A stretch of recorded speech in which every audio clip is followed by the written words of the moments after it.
نحمده ونصلي ونسلم على رسوله الكريم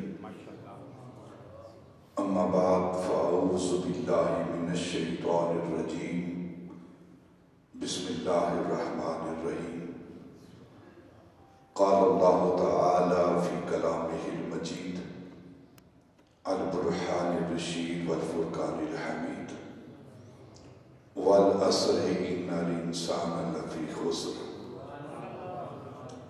إلا الذين آمنوا وعملوا الصالحات وتواصوا بالحق وتواصوا بالصبر.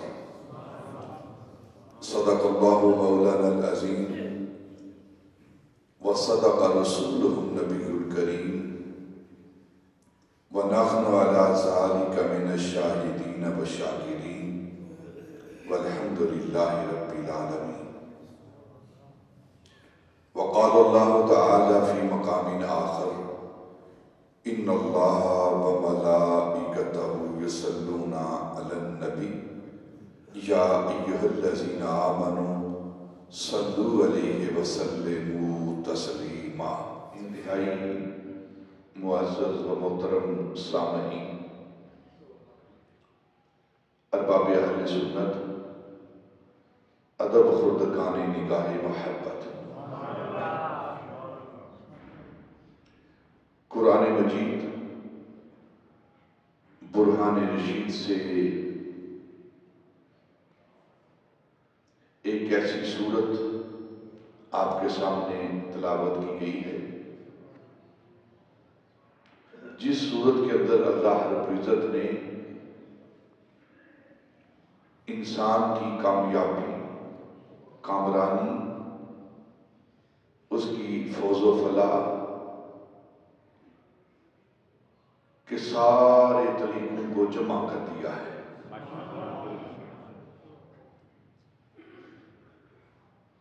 انسان کی کامیابی کا معیار کیا ہے، دین و دنیا کی فوز و فلاح کا معیار کیا ہے، اس کا طریقہ کار کیا ہے، اللہ رب العزت نے اس صورت کے اندر جمع فرما دیا ہے.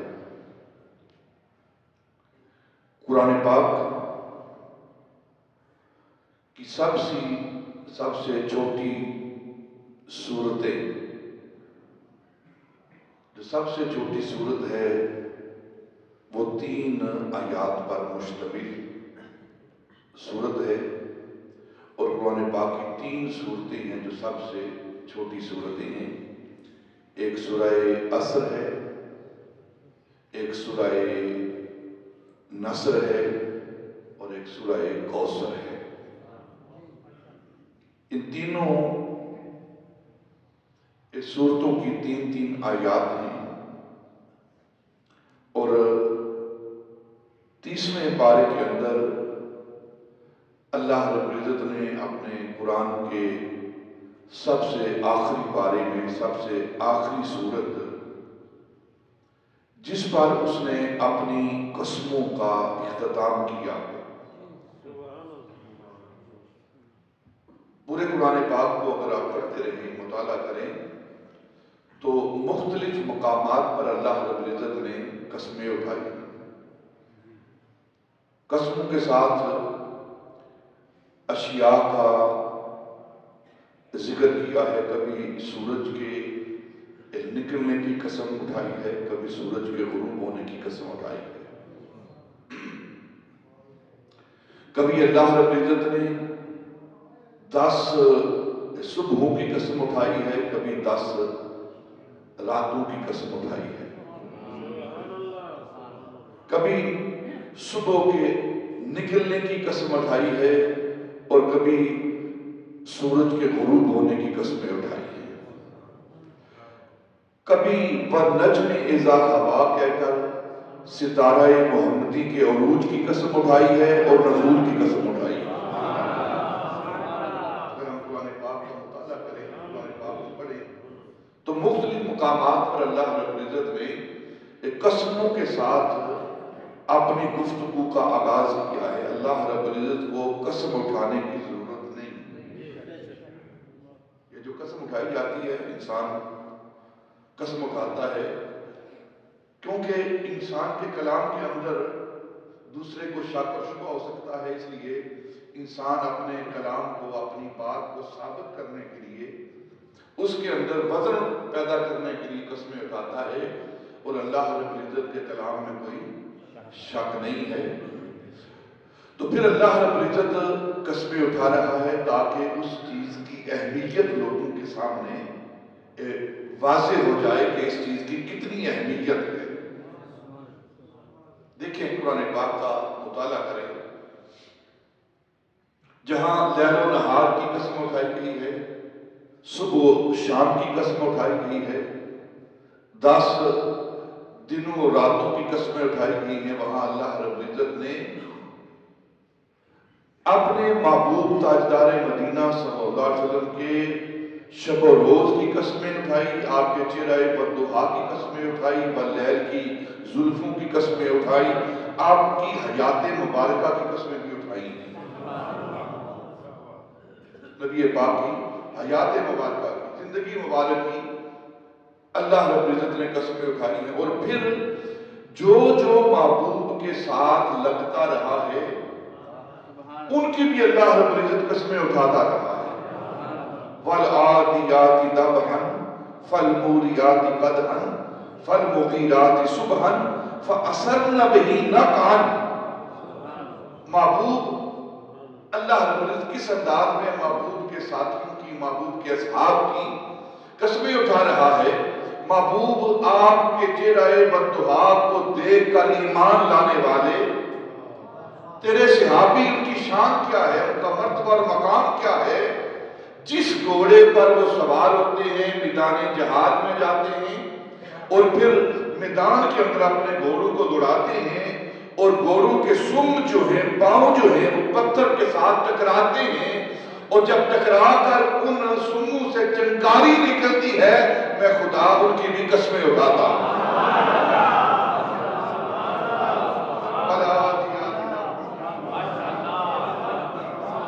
نکلتی ہوئی چنگاریوں کی قسم،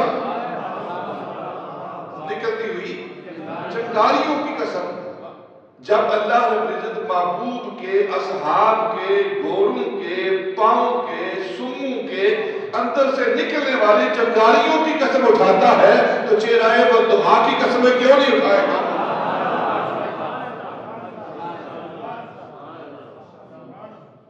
تو اللہ رب العزت قسمیں اٹھاتا ہے، لیکن تمام قرآن پاک کا مطالعہ کریں، جہاں جہاں قسمیں اٹھائی گئی ہیں، قسمیں اٹھانے کے بعد آگے ان الانسان لفی خسر کی بات نہیں ہوئی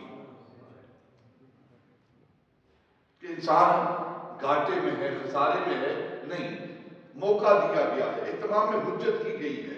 دیکھیں والضحیٰ، والضحیٰ، محبوب تیرے وقت کی قسم، چاشت کی قسم، چاشت کی قسم، اور پھر یہاں علماء نے والضحیٰ سے مراد صبح ولادت کی قسم اٹھائی ہے، صبح ولادت کی قسم ہے۔ والضحیٰ کے بعد ان الانسان لفی خسر کی بات نہیں ہوئی، کیوں؟ والضحیٰ کہہ کر محبوب تیرے آغاز حیات کی قسم، تیری زندگی کے آغاز کی قسم، کیونکہ زندگی کا آغاز ہوا ہے اور لوگوں کو موقع دینا چاہیے، ان کو وقت دینا چاہیے تاکہ یہ محبوب کے چہرے کو دیکھتے جائیں، کلمہ پڑھتے جائیں۔ والضحیٰ دے کر محبوب تیری آغاز حیات کی قسم، تیری زندگی کی ابتدا کی قسم، اور پھر آگے یہ نہیں کہا ان الانسان لفی خسر، نہیں، بلکہ اللہ رب العزت نے آگے موقع دیا ہے کہ ابھی زندگی کا آغاز ہوا ہے، لوگ دیکھتے جائیں گے اور ایمان لاتے جائیں گے، ابھی ان کو خسارے میں نہیں ڈالتے، اور پھر والعصر کہہ کر محبوب تیری اختتام حیات کی قسم، تیری زندگی کی آخری لمحات کی قسم، اور پھر آخری لمحات کو دیکھ کر، ساری زندگی کو دیکھ کر، 63 سالہ زندگی کو جو دیکھ کر بھی تجھ پر ایمان نہیں لایا ہے، اس کی زندگی خسارے میں ہے، اس کی زندگی خسارے میں ہے۔ تو یہ سورہ والعصر جو ہے یہ وہ صورت ہے جس پر اللہ رب العزت نے اختتام فرمایا ہے اپنی قسموں کا، اس کے بعد بات ہی کوئی نہیں ہے۔ موقع دیا گیا ہے پہلی حیات مبارکہ کا کہ پہلی حیات کو دیکھتے جاؤ، کلمہ پڑھتے جاؤ، محبوب پر ایمان لاتے جاؤ، محبوب کے ساتھ محبت کرتے جاؤ۔ تو جب عصر کا وقت کون سا ہوتا ہے؟ علماء نے لکھا کہ عصر کی جو قسم اٹھائی جا رہی ہے اس وقت کی عصر مراد نبی پاک صلی اللہ علیہ وسلم کا یہ دور مبارک ہے، آپ کا زمانہ ہے۔ والعصر محبوب آپ کے زمانے کی قسم، اور آپ کا زمانہ کتنا زمانہ ہے؟ علماء نے لکھا ہے کہ تمام ادوار جو ہیں حضرت آدم علیہ السلام سے لے کر حضرت عیسیٰ علیہ السلام تک جو دور گزرا ہے، جو زمانہ گزرا ہے، اس کو اگر ایک دن کے برابر رکھا جائے تو جتنا دن کے آخر میں عصر اور غروب آفتاب کے درمیان وقت ہوتا ہے اتنا وقت ہے محبوب آپ کی حیات طیبہ کا، آپ کے دور مبارک کا اور قیامت کا، یعنی سب سے تھوڑا وقت آپ کا ہے۔ باقی سارا دن انبیاء کی حیات، ان کے ادوار گزرے ہیں، اور جو آپ کا وقت ہے وہ محبوب جس طرح عصر کے اور مغرب کے درمیان، غروب آفتاب کے درمیان تھوڑا وقت رہ جاتا ہے، اسی لیے آپ کی حیات طیبہ کا، آپ کا دور مبارک جو ہے وہ اتنا دور گرامی ہے، اتنا دور مبارک ہے۔ اور پھر جو اتنا وقت انسان کو ملے اور پھر وہ سمجھے نا، جب دن گزر رہا ہو تو پھر انسان سمجھے نا تو اس کے لیے خسارہ ہی خسارہ ہے۔ تو یہ سورہ والعصر، اللہ فرماتا ہے والعصر محبوب عصر کی قسم، ان الانسان لفی خسر، بے شک انسان جو ہے وہ گھاٹے میں ہے، خسارے میں ہے۔ لیکن ہر انسان گھاٹے میں خسارے میں ہے، آگے اس کی نفی کی جا رہی ہے، الا الذین آمنوا وعملوا الصالحات، لیکن وہ انسان جو آپ کی ذات پر ایمان لے آیا ہے اور عمل صالح کیا ہے، عمل صالح کیا ہے، نیک اعمال بجا لایا ہے، اچھے عمل کرنے لگا ہے، وہ انسان خسارے میں نہیں ہے۔ وَتَوَاصَوْا بِالْحَقِّ، اور جو حق کی وصیت کرنے والا ہے، آپس میں حق کی، سچی بات کی، حق بات کی وصیت کرنے والے ہیں۔ وَتَوَاصَوْا بِالصَّبْرِ، اور آپس میں صبر کی تلقین کرنے والے ہیں، وصیت کرنے والے ہیں، وہ لوگ خسارے میں نہیں۔ یعنی کہ جو خسارہ ہے، نقصان، اس کا اپوزٹ ورڈ کیا ہے؟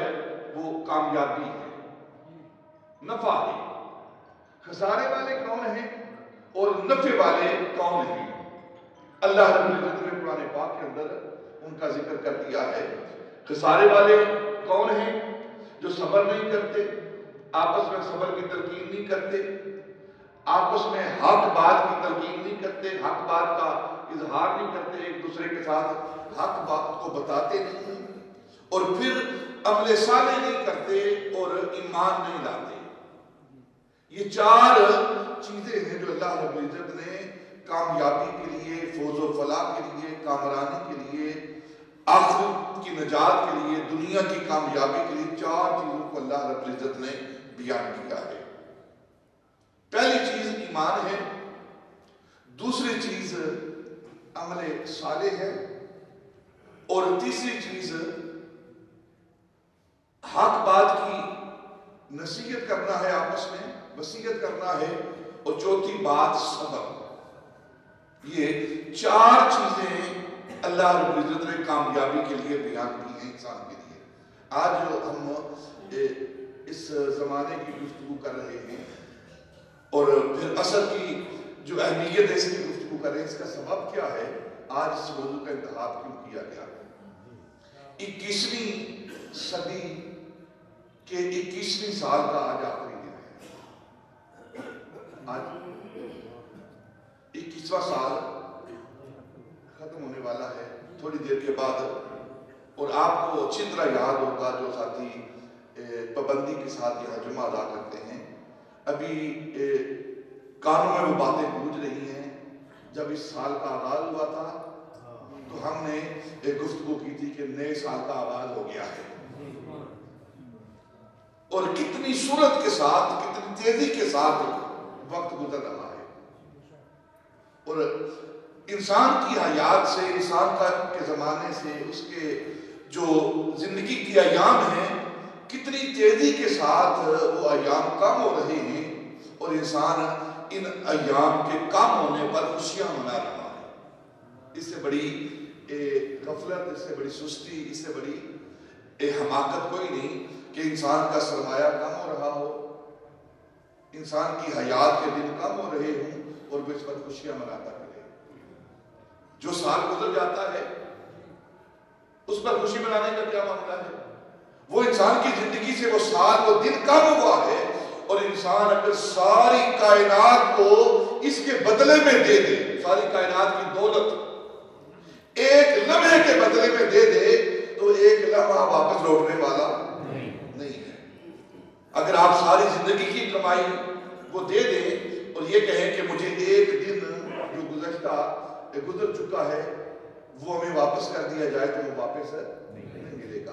جو چیز انسان کا اثاثہ، راس المال، جو زندگی کے ایام گزر چکے ہیں، ان گزرے ہوئے ایام کے اوپر انسان خوشیاں منا رہا ہے. اس سے بڑھ کر بے وقوفی کوئی نہیں ہے، جبکہ ہر آنے والا دن اسے اپنے منزل کی طرف، اپنی آخرت کی طرف لے جا رہا ہے. تو اللہ رب العزت نے اس لیے زمانے کی قسم اٹھائی کہ تم زمانے کے گزرنے پر خوشیاں مناتے ہو، حالانکہ اس زمانے کے گزرنے پر تمہیں خوشی نہیں منانی چاہیے، غم منانا چاہیے. ہاں، خوشی تب مناؤ جب تمہارے پاس سرٹیفکیٹ آ چکا ہے کہ تم نے کامیابی والی، ایمان والی، عمل صالح والی زندگی گزاری ہے، تمہیں اب جنت کا سرٹیفکیٹ مل چکا ہے، پھر تم خوشیاں مناتے ہو. تو اس لیے آج اس موضوع کا انتخاب کیا گیا ہے. وَالْعَصْرِ إِنَّ الْإِنسَانَ، انشاءاللہ انہی دو آیات پر ہم ایک گفتگو کریں گے. قسم ہے زمانے کی، عصر کی. إِنَّ الْإِنسَانَ لَفِي خُسْرٍ، بے شک انسان خسارے میں ہے، گھاٹے میں ہے. حضرت امام شافعی رحمۃ اللہ تعالی علیہ آپ فرماتے ہیں کہ اگر اللہ رب العزت باقی قرآن کو نازل نہ بھی فرماتا، یہ ایک ہی صورت انسان کی کامیابی کے لیے کافی ہے. اگر انسان سمجھ لے کہ میری کامیابی کا معیار کیا ہے، مدار کیا ہے، انحصار کیا ہے، تو انسان کے لیے ایک یہ سورت سورہ والعصر جو ہے، یہ اس کی کامیابی کے لیے ایک پورا نصاب ہے جو اللہ رب العزت نے دے دیا ہے. باقی قرآن نہ بھی اتارتا نا، ایک سورت ہی انسان کی کامیابی کے لیے نصاب کے طور پر کافی ہے. حضرت امام شافعی رضی اللہ تعالیٰ عنہ یہ فرما رہے ہیں. اور صحابہ رضوان اللہ تعالیٰ علیہ مجمعین، ان کی اس سورت کے ساتھ محبت کا کیا عالم ہے. صحابہ جب بھی آپس میں ملتے، آپس میں ملاقات کرتے، اور اس وقت تک جدا نہیں ہوتے تھے جب تک اس سورت کی تلاوت نہیں کر لیتے تھے. آپس میں ملتے، بیٹھتے، گفتگو کرتے، اور جب جدا ہونے لگتے، اپنے اپنے گھروں کی طرف لوٹنے لگتے، تو اس سورت کی تلاوت کرتے. وَالْعَصْرِ إِنَّ الْإِنسَانَ لَفِي خُسْرٍ إِلَّا الَّذِينَ آمَنُوا وَعَمِلُوا الصَّالِحَاتِ وَتَوَاصَوْا بِالْحَقِّ وَتَوَاصَوْا بِالصَّبْرِ. اس سورت کی تلاوت کر کے پھر وہ ایک دوسرے سے جدا ہوتے اور اپنے گھروں کی طرف لوٹ جاتے. یہ سورت جو ہے، اس کا شان نزول کیا ہے، نازل کی ہوئی ہے. علماء نے لکھا ہے کہ سیدنا ابو بکر صدیق رضی اللہ تعالی عنہ آپ شام کے سفر پر تھے، تجارت. پورے عرب کے اندر جس کی تجارت کا طوطی بولتا تھا، پورے عرب کے اندر، شام، دوسرے ملکوں کے اندر جن کا مال جاتا تھا اور جن کے نام پر لوگ سودا کر لیا کرتے تھے آنکھیں بند کر کے، وہ صدیق اکبر کی ذات ہے. سے بڑا تاجر، سب سے بڑا ایک کاروباری انسان، بزنس مین اس دور کا، اسے سیدنا ابوبکر صدیق کہتے ہیں، اور لوگ آنکھیں بند کر کے ان کے مال کو لے لیتے تھے۔ دنیا میں دو ہی شخص ہیں جنہوں نے تجارت سکھائی ہے نبی پاک صلی اللہ علیہ وسلم انبیاء کے بعد، ایک سیدنا ابوبکر صدیق ہے اور دوسرے حضرت امام ابو حنیفہ ہیں۔ کیا بات ہے حضرت امام ابو حنیفہ، حضرت امام ابو حنیفہ کے بارے میں آتا ہے کہ آپ کا بھی کپڑے کا کام تھا اور سیدنا ابوبکر صدیق کا بھی کپڑے کا کام تھا، دونوں کا کام کپڑے کا تھا۔ ایک لاٹ کے اندر، ایک تھان کے اندر کچھ نقص آیا تو حضرت امام ابو حنیفہ نے فرمایا اپنے سیلز مین کو کہ جب تم یہ سیل کرو، اس کو بیچو تو بتا کے بیچنا ہے،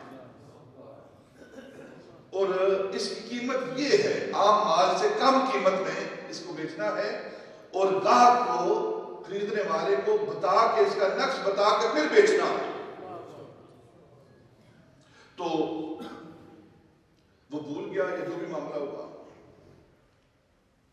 اور یہاں ایک بات میں کر دیتا ہوں کہ اکثر ہمارے جو سیلز مین ہوتے ہیں نا، وہ بے ایمانی کرتے ہیں، نافرمانی کرتے ہیں اللہ کی، اپنے اس دنیا کے مالک کو خوش کرنے کے لیے،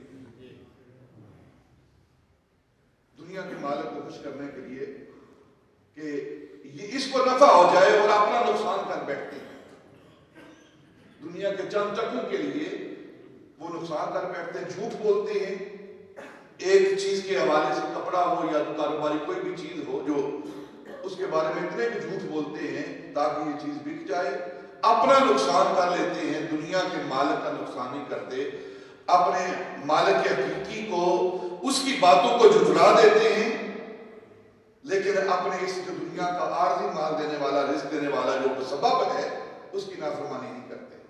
ہمیں چاہیے کہ پوری ایمانداری کے ساتھ، کیونکہ رازق جو ہے یہ دنیا کا جو آپ کا مالک ہے وہ رازق نہیں ہے، رازق اللہ ہے، اور یہ رزق، انسان کا رزق اللہ رب العزت نے اپنے ذمے لے لیا ہے، اعلان کر دیا ہے کہ کوئی بھی چیز جو زمین پر رینگنے والی ہے، چلنے والی ہے، اس کا رزق اللہ کی ذات پر ہے، ذمہ کرم پر ہے، اور ہم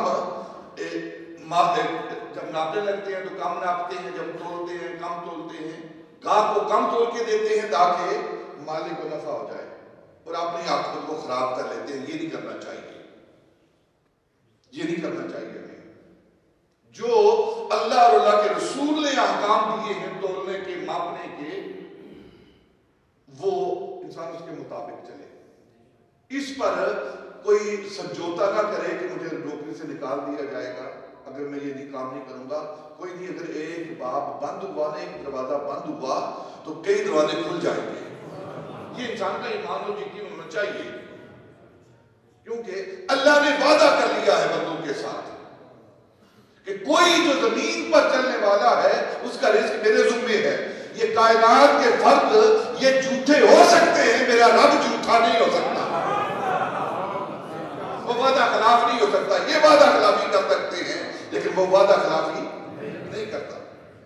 تو حضرت امام ابو حنیفہ رضی اللہ تعالیٰ عنہ نے اپنے اس شخص سے کہا، اپنے سیلز مین سے کہا کہ نقص بتا کے، عیب بتا کے، اور اتنی قیمت پر بیچنا ہے، اور اس نے بھول گیا یا جو بھی ہوا ہے، اس نے وہ سامان اصلی قیمت پر، پوری قیمت پر، بغیر نقص بتائے، عیب بتائے اس نے بیچ دیا۔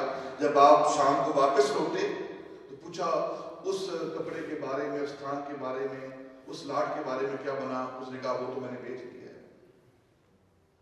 تو آپ نے فرمایا کہ آج کے سارے دن کی کمائی جو ہے نا وہ اللہ کی راہ میں صدقہ کر دو، ہم ایک پائی بھی نہیں رکھیں گے۔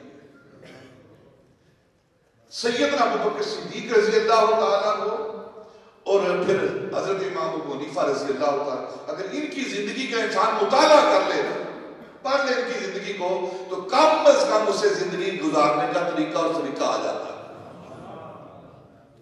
تو سیدنا ابوبکر صدیق رضی اللہ تعالیٰ عنہ، ابھی آپ نے ایمان کا اعلان نہیں کیا تھا، ایمان کا اعلان نہیں کیا تھا نبی پاک کی ذات پر. جس طرح نبی پاک نے 40 سال کی عمر میں اعلان نبوت کیا ہے نا, حالانکہ آپ ازلی نبی تھے, نبی پاک ازلی نبی تھے, اور 40 سال کی عمر میں نبی پاک نے اعلان نبوت کیا ہے. اسی طرح ابو بکر بھی ازلی مومن تھے. ابو بکر بھی ازلی مومن تھے, لیکن جو ہی نبی پاک نے اپنی نبوت کا اعلان کیا, سیدنا ابو بکر صدیق نے ایمان کا اعلان کر دیا. آپ شام کے سفر پر تھے, اور جب واپس لوٹے نا تو مکہ کے اندر نبی پاک صلی اللہ علیہ وسلم نے اپنی نبوت کا اعلان کر دیا. واپس لوٹتے ہی سیدنا ابو بکر صدیق رضی اللہ تعالی عنہ نے نبی پاک کی نبوت پر ایمان کا اعلان کر دیا. ایک بات وہ کی جاتی ہے, وہ بھی آپ تھوڑی سمجھ لیں, کچھ اختلاف کیا جاتا ہے کہ پہلے مومن کون ہیں, مولا علی ہیں یا سیدنا ابو بکر صدیق ہیں. تو ہمارے علماء نے, ہم کیونکہ جھگڑے والے نہیں ہیں نا, جھگڑے والے نہیں ہیں, تو ہمارے علماء نے لکھا ہے کہ مردوں میں بڑوں میں سب سے پہلے ایمان لانے والے ابو بکر صدیق ہیں.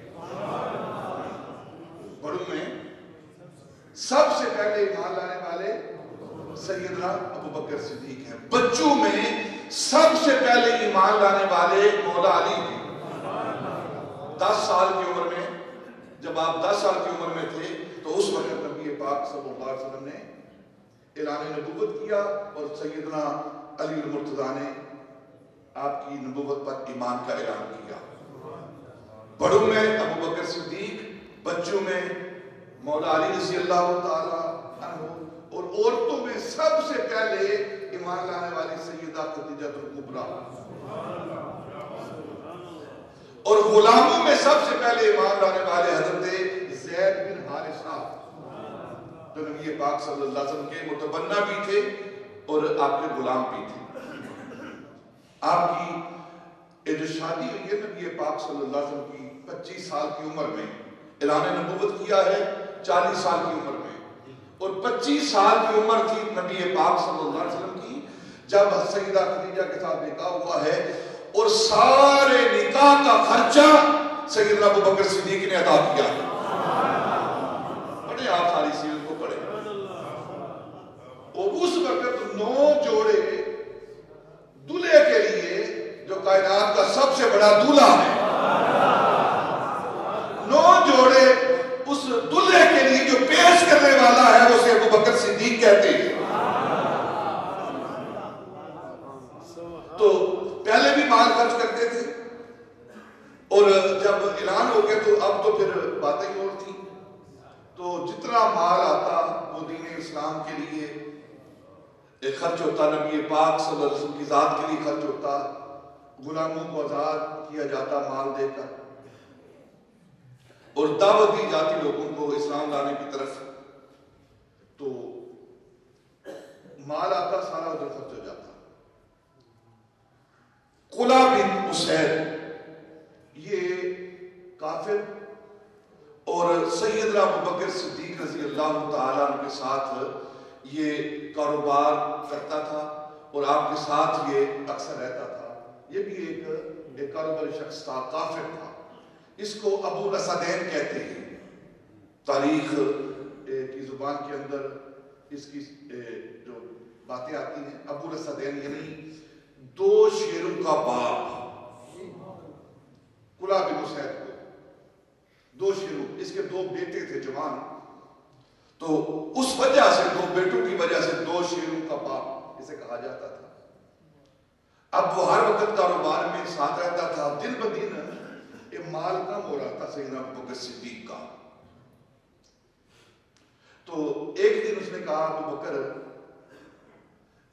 میں دیکھتا ہوں تو بڑا دانا زیرک ہے, بڑا عقل مند ہے, تیری تجارت کا شعرہ ساری دنیا کے اندر ہے, لیکن میں اب دیکھ رہا ہوں کہ دن بدن تیری تجارت جو ہے وہ نیچے جا رہی ہے, تیرا مال کم ہو رہا ہے,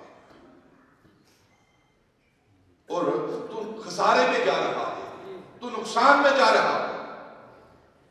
گھاٹے میں جا رہا ہے، تیری توجہ کاروبار کی طرف نہیں رہی، اب رہتی بھی کیسے؟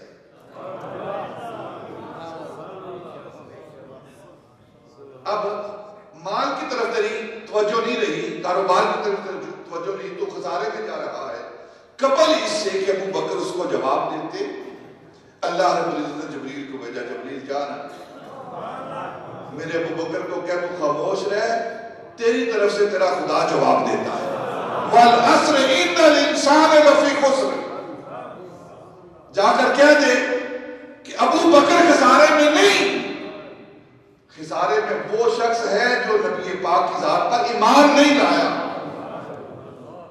ابو بکر خسارے میں نہیں، خسارے میں تم ہو، تم نے مال کو کامیابی کا معیار رکھا ہے، اور ہم نے مال کو کامیابی کا معیار نہیں رکھا، بلکہ محبوب کی ذات پر ایمان کو کامیابی کا معیار رکھا۔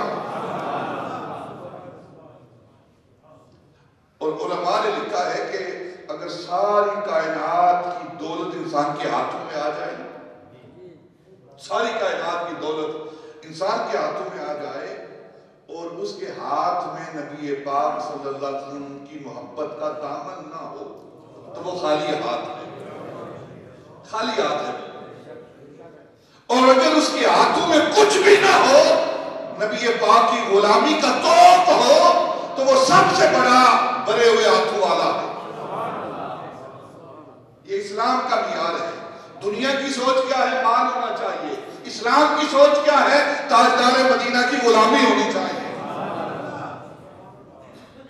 یہ دنیا کی سوچ ہے کہ مال ہونا چاہیے، دین ہو نہ ہو، شریعت ہو نہ ہو، نبی پاک کی محبت ہو نہ ہو، بس مال ہونا چاہیے، کاروبار ہونا چاہیے، جمعہ پڑھ لیا، نماز پڑھ لی، ورنہ کوئی ضرورت نہیں۔ لیکن اللہ کے رسول نے جو پیغام دیا ہے وہ یہ پیغام نہیں۔ مال جو ہے وہ کامیابی کی دلیل نہیں ہے، کامیابی کی سند نہیں ہے۔ کامیابی کی سند اللہ اور اللہ کے رسول کے احکام پر پابندی، یہ کامیابی کی دلیل اور سند ہے جو شریعت نے، جو اللہ کے رسول نے دی ہے۔ تو نبی پاک صلی اللہ علیہ وسلم کے اس رازدان کے لیے اللہ رب العزت نے اس پوری صورت کا نزول کیا ہے۔ وَالْعَصْرِ إِنَّ الْإِنسَانَ لَفِي خُسْرٍ، قسم ہے محبوب تیرے زمانے کی، جس نے تیرے زمانے کو پایا، تیری ذات کو پایا، تیرے پیغام کو پایا، اور پھر تجھ پر ایمان نہیں لایا، وہ خسارے میں ہے۔ إِنَّ الْإِنسَانَ لَفِي خُسْرٍ، یہ اس آیت کی، اس صورت کی دوسری آیت، بے شک انسان خسارے میں ہے۔ یہ جو علماء لکھتے ہیں الف لام ہے انسان کے اوپر، یہ جنس کا ہے، جنس کا ہے، انا تاکید کا ہے، اور الف لام جنس کا ہے، یعنی انسان جو جنس انسان ہے یہ خسارے میں ہے، جنس انسان خسارے میں ہے۔ کون سا انسان خسارے میں ہے؟ یہاں ایک بات آپ سماعت کریں، یہ جو لفظ انسان ہے نا، اس لفظ کا جو روٹ ورڈ ہے نا، ماخذ مادہ جسے کہتے ہیں لفظ انسان کا، وہ ہے انس یا ناسیہ۔ انس کہتے ہیں محبت کو، انس، اور پھر انس سے انسان، محبت کرنے والا، یعنی انسان کا کیا معنی ہے؟ محبت کرنے والا۔ اور ناسیہ یہ ہوتا ہے بھول جانا، بھولنا، نسیان جسے کہتے ہیں نا، فلاں کو نسیان لاحق ہوا ہے، وہ بھول گیا ہے، بھول جاتا ہے، تو یہ بھی مادہ ہے انسان کا، تو بھولنے والا، بھولنے والا۔ تو اب جو اللہ رب العزت کی ذات کو، اس کے احکام کو بھول جاتا ہے، ان الانسان لفی خسر، وہ خسارے میں ہے جو اللہ کی ذات کو، اس کے احکام کو بھولنے والا ہے، اور جو اللہ کے سوا کسی دوسرے کے ساتھ محبت کرنے والا ہے وہ خسارے میں ہے۔ ان الانسان لفی خسر، یعنی جو اللہ کے سوا دوسروں کے ساتھ محبت کرتا ہے، تو اللہ فرماتا ہے کہ اے انسان، یا ایھا الانسان ما غرک بربک الکریم. دوسرے مقام پر اللہ فرما رہا کہ اے انسان کس چیز نے تجھے اس کریم رب سے دوری دے دی ہے؟ تو کس وجہ سے اپنے کریم رب سے دور ہو گیا ہے، اسے بھول گیا ہے. تو جو اللہ کے سوا دوسروں کے ساتھ محبت کرتا ہے وہ خسارے میں ہے، اور جو اللہ کے ساتھ محبت کرنے والا ہے الا الذین آمنوا، آگے بیان ہو رہا ہے، جو اللہ کے ساتھ محبت کرنے والا ہے وہ خسارے میں نہیں، وہ کامیابی والا ہے. حضرت جنید بغدادی رضی اللہ تعالی عنہ کے بارے میں بات کرتا ہوں. آپ امام الطائفہ ہیں، سید الطائفہ ہیں، یعنی اولیاء کے امام ہیں. آپ اولیاء کے امام ہیں، داتا لجویری کے پیروں کے پیر ہیں.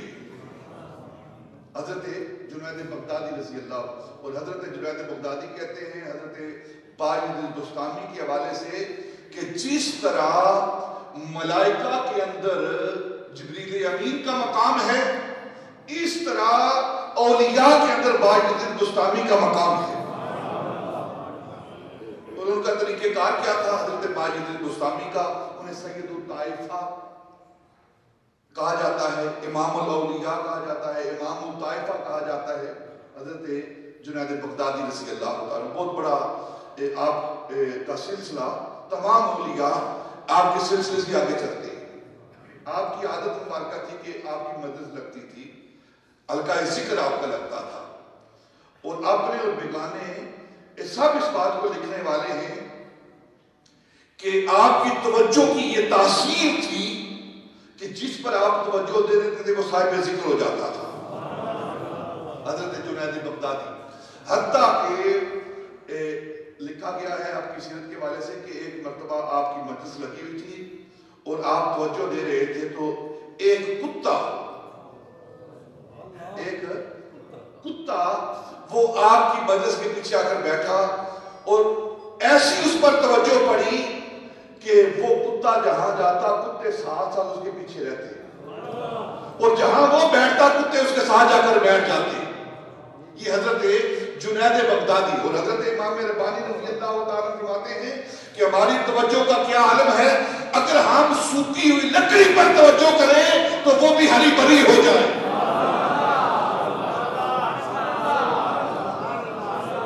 یہ سلسلہ عالیہ نقشبندیہ جو ہے یہ اس کی خاصیت ہے، توجہ کے ساتھ کام کیا جاتا ہے. اور صحابہ یہ توجہ جو ہے یہ اگر آپ نبی پاک صلی اللہ علیہ وسلم کی حیات مبارکہ کا مطالعہ کریں، صحابہ پہلے آئے کہ ہمارے دل کے اندر بغض ہے، اسلام کے خلاف نفرت ہے، نبی پاک نے صرف توجہ فرمائی ہے، ان کے سینوں سے تمام بغض نکال کے اسلام کی محبت کو ڈال دیا. حضرت جنید بغدادی رضی اللہ تعالیٰ عنہ کی مجلس لگی ہوئی ایک خوبصورت پردہ پوش عورت وہ مجلس میں داخل ہوئی. یہ جو محبت ہے یہ اللہ کا حق ہے. تو وہ عورت آپ کی مجلس میں آئی تو کہنے کہ میں نے ایک بات کرنی ہے، آپ تھوڑا علیحدہ ہو کر مجھ سے بات سنیں. آپ نے فرمایا اچھا. آپ نے اپنا رخ مبارک تبدیل کیا، دوسری طرف سے بٹھایا، اس کی بات سنی عورت کی. تو کہنے لگی کہ میں شکایت لے کر آئی ہوں اپنے خامد کی، وہ میری طرف توجہ نہیں کرتا، غیر کی طرف دھیان دیتا ہے، میری طرف دھیان نہیں دیتا، مجھ سے محبت نہیں کرتا، میری طرف نہیں دیکھتا، غیروں کی طرف دیکھتا ہے.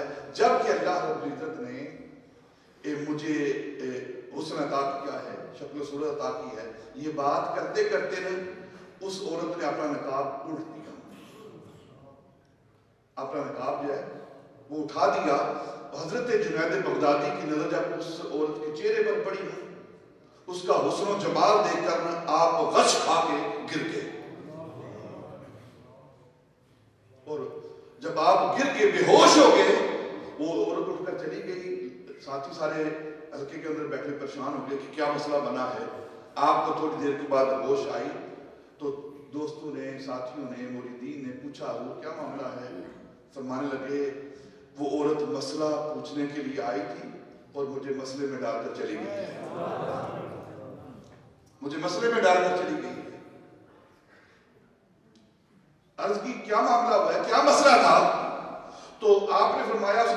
کس طرح مجھ سے پوچھا ہے, مجھ سے یہ بات کی ہے کہ میرا خامد جو ہے, میرے سر کا تاج جو ہے, وہ میری طرف دیکھتا نہیں ہے, میری طرف توجہ نہیں کرتا, غیر کی طرف توجہ کرتا ہے, جبکہ میں اتنے حسن والی ہوں, میرے پاس پورا حسن ہے, حسن و جمال ہے, پورے نئے نقش ہیں, اس کے باوجود وہ میری طرف نہیں دیکھتا.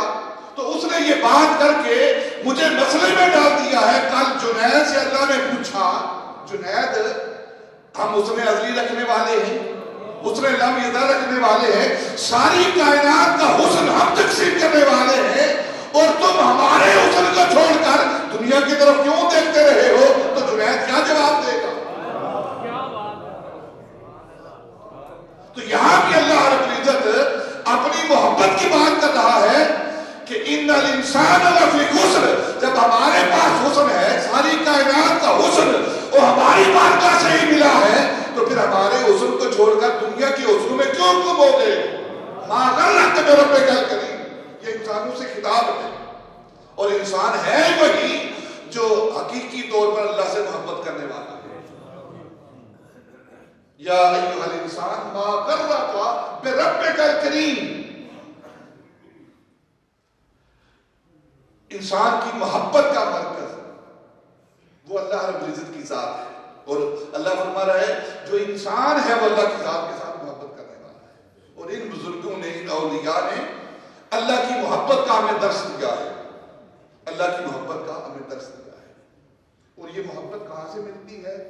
اللہ کی محبت. اس کا پہلا ٹھکانہ وہ اولیاء اللہ کے آستانے ہیں. اللہ کی محبت کا پہلا ٹھکانہ اولیاء کے آستانے ہیں, اولیاء اللہ ہیں, اللہ کے وہ بندے ہیں, اللہ کے وہ محبوب ہیں, اللہ کے ولی ہیں, جہاں سے اللہ کی محبت ملتی ہے. بس اور کوئی جگہ نہیں ہے, اور کوئی جگہ نہیں. اور کس طریقے سے ملتی ہے؟ وسیلے کے ساتھ.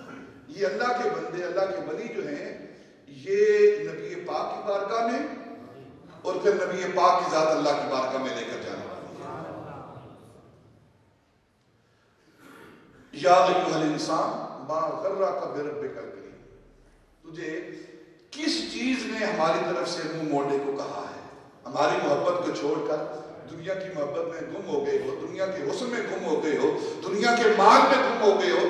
کس چیز نے تمہیں یہ کیا ہے؟ حالانکہ ہم حسن والے ہیں, ساری کائنات کا مال تقسیم کرنے والے ہم ہیں, دینے والے ہم.